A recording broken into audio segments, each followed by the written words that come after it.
আসসালামু আলাইকুম। প্রিয় দর্শক, একটা জিনিস খেয়াল করে দেখেন, আমি আজকে কথা বলছি 2025 সালের শেষ দিনে। আজকে থেকে ঠিক 1 মাস 12 দিন পর আমাদের দেশের একটা জাতীয় সংসদ নির্বাচন। এটা কেবল একটা জাতীয় সংসদ নির্বাচন নয়, 2008-এর পরে বলতে গেলে এই গত 17 বছরে এদেশে জনগণের অংশগ্রহণে কোনো নির্বাচন হয়নি। সে তুলনায় এই নির্বাচনের প্রতি, এই নির্বাচনকে নিয়ে অনেক মানুষের নানা ধরনের আকাঙ্ক্ষা, নানা ধরনের চিন্তা ভাবনা, নানা ধরনের পরিকল্পনা আছে। যদিও এই নির্বাচনে আওয়ামী লীগের মতো একটা বড় দল অংশ নিতে পারছে না, এটা নিয়ে অনেকের মধ্যে খেদ আছে, ক্ষোভ আছে। তারপরেও বলবো, এই নির্বাচনে মানুষ তার ইচ্ছে মতো অন্ততপক্ষে ভোটটা দিতে পারবে, এরকম একটা প্রত্যাশা অনেকের মধ্যে আছে। এত কিছুর পরেও আজকের দিনে যে কোনো মানুষের কাছে আপনি জিজ্ঞাসা করেন, মূল আলোচনার বিষয় কিন্তু রাজনীতি নয়, মূল আলোচনার বিষয় কিন্তু নির্বাচনও নয়।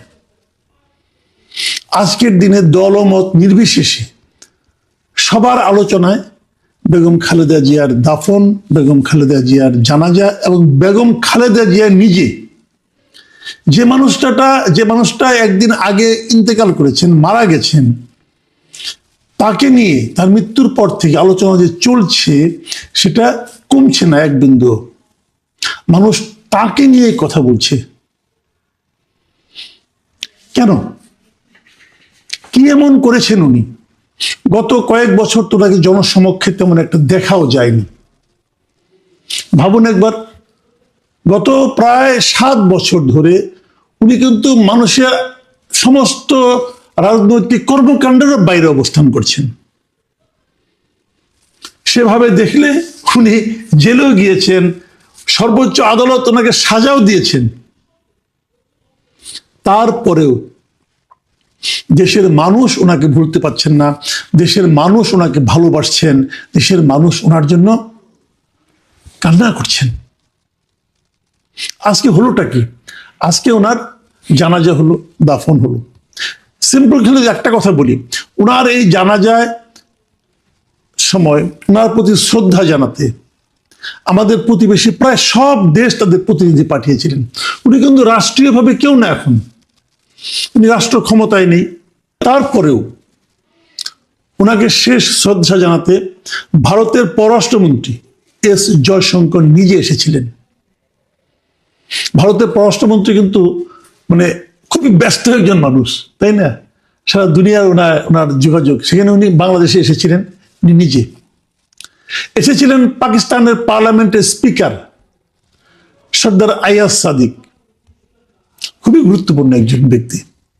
নেপালের পররাষ্ট্রমন্ত্রী বলানন্দা শর্মা, ভুটানের পররাষ্ট্রমন্ত্রী DN ধুঙ্গিয়েল, মালদ্বীপের প্রেসিডেন্টের বিশেষ দূত এবং দেশটির উচ্চ শিক্ষামন্ত্রী আলী হায়দার আহমেদ এবং শ্রীলঙ্কার পররাষ্ট্রমন্ত্রী ভিজিতা হেরাত। মানে আমাদের আশেপাশের যে প্রতিবেশী দেশগুলো সবাই তাদের উচ্চপদস্থ মিনিমাম পররাষ্ট্রমন্ত্রী লেভেলের একজন করে প্রতিনিধি কিন্তু পাঠিয়েছেন। কার জন্য? বেগম খালেদা জিয়ার জন্য। ওনার দল কিন্তু রাষ্ট্র ক্ষমতাতেও নেই।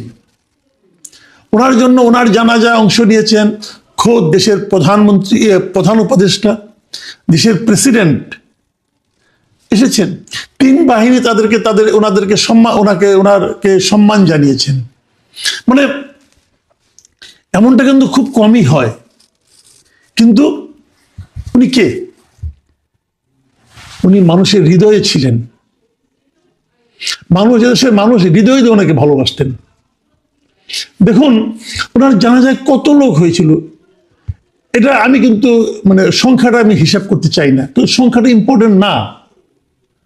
আপনারা জানেন জানাজা নামাজ কিন্তু ফরজ, বাট এটা ফরজে কিফায়া বলা হয় এটাকে। ফরজে কিফায়াটা এমন জিনিস যে ধরুন আপনারা একসঙ্গে 10 জন লোক আছেন, আপনারা শুনলেন ওখানে আপনার পরিচিত আত্মীয়-স্বজনের কার জানাজা হবে, আপনারা সবাই যাবেন, এটাই ফরজ, তাই না?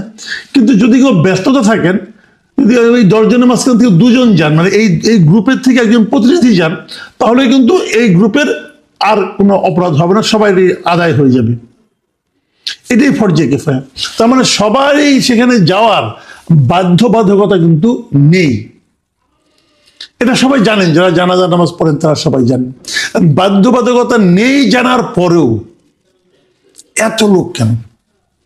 সংসদ ভবনের সামনে জানাজা নামাজ হয়েছে, এদিকে প্রায় কাউরান বাজার পর্যন্ত লোক চলে এসেছে রাস্তায় জায়গা না পেয়ে, ওই পর্যন্ত তারা যেতেই পারেনি। ওদিকে শিশু মেলা পর্যন্ত, শ্যামলী শিশু মেলা পর্যন্ত লোক হয়ে গেছে। মানে আপনি কোন দিকে যাবেন? আমি প্রথম আলো পত্রিকার একটা ভিডিও দেখলাম, পাখির চোখে ওরা দেখেছে, মানে উপরে একটা ড্রোন দিয়ে তারা পুরো দৃশ্যটাকে দেখিয়েছে। মানে যেদিকে তাকানো যায় কেবল মানুষ আর মানুষ।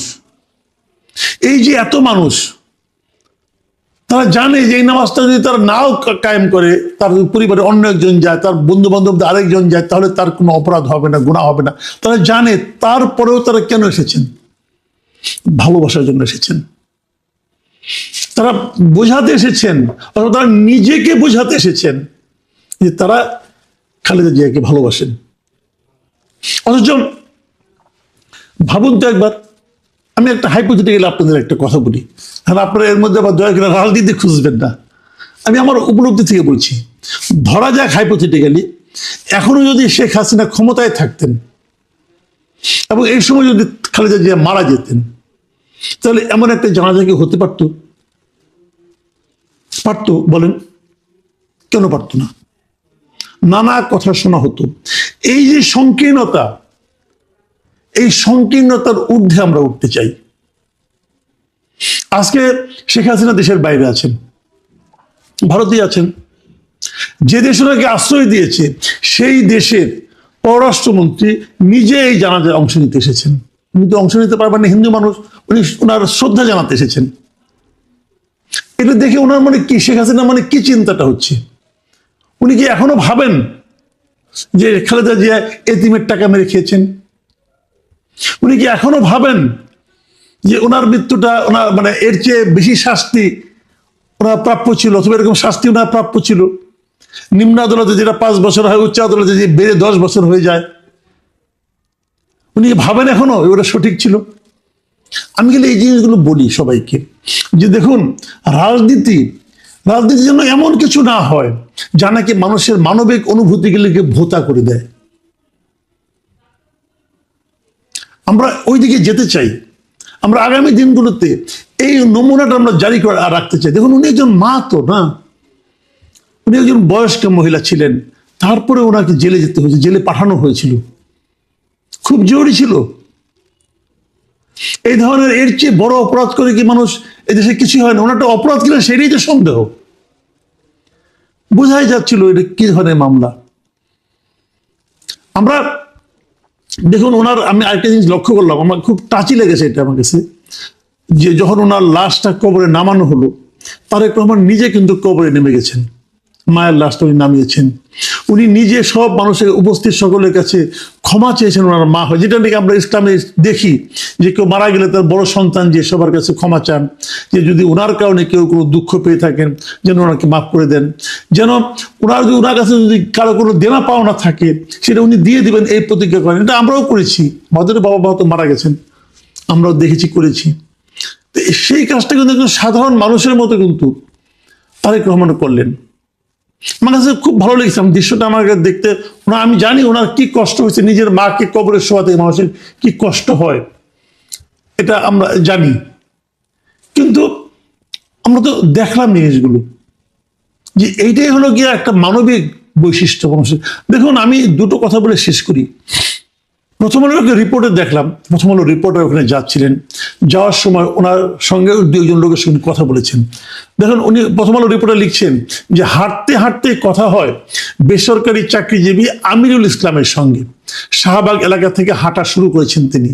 আমিরুল বললেন, আমি রাজনীতি করি না, কিন্তু একজন নেত্রী দেশের মানুষের জন্য জীবনে এত অত্যাচার সহ্য করেছেন, তার জানাজায় অংশ নিতে কয়েক কিলোমিটার হাঁটবো, এতে আর কষ্ট কি? একবার ভাবুন, এই আমিরুল সাহেব পুরো রাজনীতি করেন না, কিন্তু উনিও উপলব্ধি করতে পেরেছেন যে এই মানে নেত্রী, এই রাজনৈতিক নেত্রী, এই শেখ খালেদা জিয়া, এই মানুষের, সাধারণ মানুষের জন্য জীবনে এত অত্যাচার সহ্য করেছেন, যখন এই প্রশ্নটা আপনি করবেন, এই কথাটা আপনি বলবেন, তখন সঙ্গে সঙ্গে আপনার মাথায় আসবে না যে কার কাছ থেকে উনি অত্যাচারিত হয়েছেন, কি কারণে অত্যাচারের শিকার হয়েছেন? আসবে না? আসবে। আপনি হয়তো কাউকে অত্যাচার করে এই মুহূর্তে আনন্দ পেতে পারেন, কিন্তু এই আনন্দের বিপরীতে সাধারণ মানুষ কিন্তু আপনি যাকে অত্যাচার করলেন তার প্রতি তাদের ভালোবাসা কিন্তু বেড়ে যায়। যখন ওখানে ভালোবাসা বাড়ে, তখন বিপরীত অনুভূতিটা আপনার জন্য তৈরি হয়। আমি আমাদের দেশের বর্তমান এবং আগামী সকল রাজনীতিবিদ, সকল রাষ্ট্রনায়ক, সকল সরকারের যারা থাকেন তাদেরকে অনুরোধ করব, এই বিষয়টা উপলব্ধি করেন। আপনারা এই পৃথিবীতে অনন্তকাল থাকবেন না, কেউই থাকবেন না ভাই। অনন্তকাল থাকার কোনো নিয়মই নাই, কারো নিয়ম নাই। কাজেই আপনি কি করছেন, আপনার কর্মের কারণে কত লোক কষ্ট পাচ্ছে, একবার মাথায় নেওয়ার চেষ্টা করেন। এই যে খালেদা জিয়া যে জিনিসটা অর্জন করেছেন, খালেদা জিয়া মারা গেলেন, পৃথিবীর কয়জন মানুষ পাবেন আপনি এরকম, যে মৃত্যুর পরে এরকম সম্মান পায়? যারা পায় তারাই আসলে পৃথিবীর জন্য যোগ্য মানুষ ছিল। এই কথাটা এভাবে ভাবুন। একটা মানুষ এত বছর রাজনীতি ছিলেন, 42 বছর উনি দেশের বৃহত্তম একটা রাজনৈতিক দলকে পরিচালনা করেছেন, তার তো প্রচুর শত্রু হওয়ার কথা, কিন্তু উল্টোটা আমরা দেখলাম, তাকে এত মানুষ ভালোবাসে। এই ভালোবাসাগুলো কিন্তু আমাদের সম্পদ, এবং এই ভালোবাসাগুলো নিয়েই আমরা একদিন পৃথিবী ছাড়ব। সকলের প্রতি অনুরোধ, ভালোবাসা সংগ্রহ করতে শুরু করুন। প্রিয় দর্শক, এখন এ পর্যন্তই। আল্লাহ হাফেজ।